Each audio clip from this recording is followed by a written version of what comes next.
Well, tonight's story is called The Giant Who Counted Carrots. But I think I've told this one to you before, but I can't quite remember how it goes. Talking. So we'll see how it goes. Are you ready for the story? Yes. So the story is called The Giant Who Counted Carrots. High upon a mountainside, there was once a giant who was always very sleepy. And when he went to sleep, he would sleep for hundreds of years at a time. What? Why? Because he was very sleepy. He slept for a very long time, literally hundreds of years. So every time he awoke, things had changed a great deal. He spent time as a herdsman, but he did not like being poor. Daddy, tissue. Let's clean my finger. He did not like being poor, so he went back to sleep. On another visit, he spent time as a rich farmer, but he found his servants cheated him, so he went back to sleep. When he eventually awoke again, he wandered down the mountainside to see what he could see. He came across a rock pool where a waterfall tumbled down the rocks. A group of laughing girls were sitting, dangling their toes in the water. The giant hid and watched. I think that's a bit creepy, don't you? One of the girls was quieter than the others, but to the giant she was the prettiest. Her name was Elizabeth. Who is it? Which one's Elizabeth? Probably this one's Elizabeth. This is. And she was to be married in a few days to the young Duke. She and her friends chatted about the forthcoming celebrations as they paddled in the pool. And all the while the giant watched. What a creep. When they skipped away, his heart grew sad. He realized just how lonely he was. Oh, that one. That was the best. That one. That's right, that's Elizabeth. I know now. He decided to try and win Elizabeth's heart. All through the night he worked. He covered the steep stone under the waterfall with white marble, so it sparkled in the clear water. He lined the pool with silver and filled it with darting golden fish. He covered the banks with a rich green grass, planted with sweetly smelling violets and forget-me-nots and deep blue hyacinths. Then he hid himself again. When the girls arrived, they were astonished, but Elizabeth looked thoughtful. She knew that some powerful enchantment had been at work. She wandered to the edge and looked deep into the silver pool full of the golden fish. And as she looked, she heard a voice whispering to her to step into the pool. There was a sudden splash, and as her friends looked around in alarm, Elizabeth slipped into the pool. The girls ran over to the pool and looked into the silver depths. In vain they tried to find her. When they went home and told the young Duke, he came with all haste to the pool. All the giant's adornments had vanished. The waterfalls fell over steep and black rocks. The silver lining and the golden fish had disappeared from the pool, and there was not a single flower to be seen.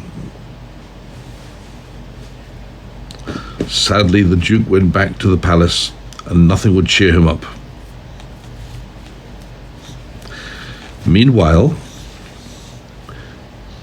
Elizabeth found herself in the giant's garden.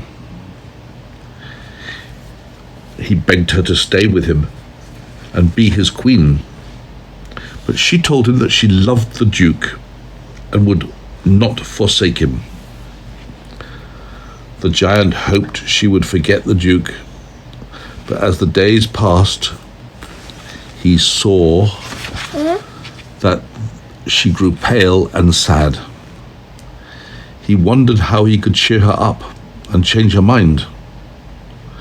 Then he remembered his magic staff. Whenever it touched, Is that the cat? whatever it touched, Is that who's in that? Who's that castle? looks like a castle, yes? But that's a castle. That's a castle with lots of windows. It is. The castle. It's a castle. And who lives there? I think the Duke lives in the castle. I don't believe you. I don't believe you. It's this. I'm pretty sure it's true, but we'll see in a minute. But I don't. Then the giant remembered his magic staff, which he thought he could use to make her change her mind and stay with him. Whatever it touched would turn into any animal he wished for. He gave the staff to Elizabeth, and for a few hours she was happy. First a kitten, then a dog, then a canary appeared, thanks to the staff. But it was not long before she grew tired and silent again. Now the giant grew very good carrots, and he was very proud of them. He pulled up some for supper, and Elizabeth said she had never tasted such delicious carrots in all her life, which was true. Daddy, look at this. Look, all the carrots. Look, all the carrots they grown. It's a field full of carrots, isn't it? Yes. Yeah. So the next day, the giant took Elizabeth out into the fields round the castle where the carrots grew. As soon as the eye could see, there were carrots, rows upon rows, as far as the eye could see. As far as the eye could see, there were carrots, rows and rows and rows upon them, of them. Elizabeth asked the giant how many there were, but he couldn't tell her that at all. What? How many rows there are, how many carrots there were. So she decided to. As far as the eye could see, there were carrots, row upon row of them. Elizabeth asked the giant how many there were, but he couldn't tell her. He had no idea. So she begged him to count at least one row, and then as he began counting, she quickly drew the staff out from under her cloak and touched a magic stone, a black stone that lay on the ground. It turned into a black horse with great hooves that pounded the earth as Elizabeth mounted its back and fled down the valley away from the great giant. The very next day, Elizabeth married the Duke, and they lived happily ever after. The lonely giant went back to his garden and fell into a deep sleep. Many hundreds of years passed, and still the giant never awoke. In time, grass and plants and trees grew over the slumbering giant, and still he slept on.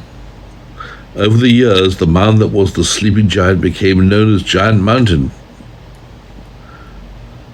and so it is today.